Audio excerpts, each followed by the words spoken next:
बबुनी के दीना नियारा गईले पापा सा मुझा गईले।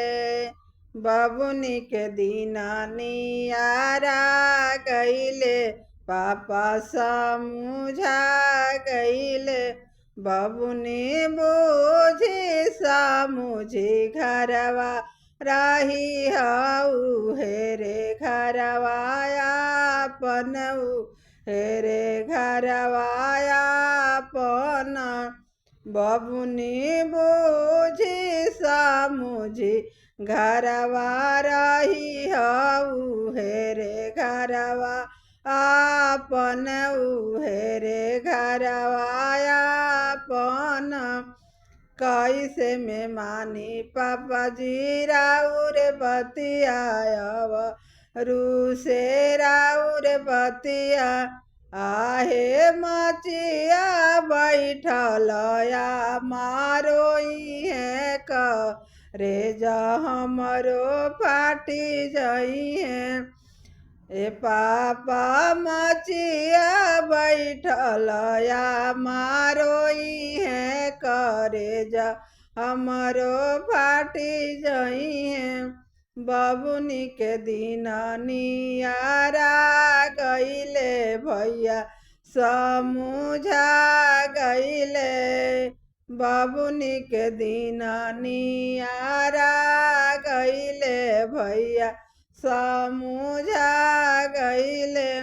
बबुनी बूझी समझी घरवा रही उहेरे घरवाया पन उहेरे घरवाया पन। कैसे में मानी भैया राउर बतियावरू से राउर बतिया। कैसे में मानी भैया राउर बतियावरू से राउर बतिया। आहे भनसा पैसल भाभी रोई है करे जा हमरो फाटी जई है। आए रसोईया बनावत भाभी रोई है करे जा हमरो फाटी जई है। बबुनी के दीना नियारा गईले जीजा सा मुझा गईले। बबुनी के दीना नियारा गईले जीजा समझा गईले। बबुनी बूझी समझी घरवा रही हऊ हेरे घरवाया पन हेरे घरवाया पन। कैसे में मानी जीजा राउर बतियाव रूसे राउर बतिया।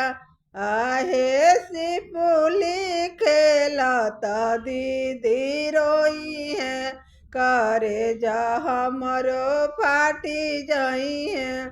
आहे सिपुली खेलत दीदी रोई है करे जा हमरो फाटी जई है।